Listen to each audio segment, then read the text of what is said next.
Like I said, I'm going to get a Glock, but I ain't tripping. And I'm going to show you why.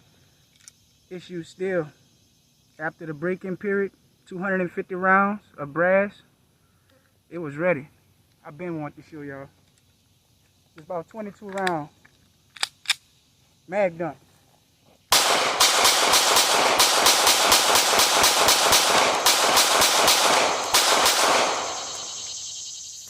All of them.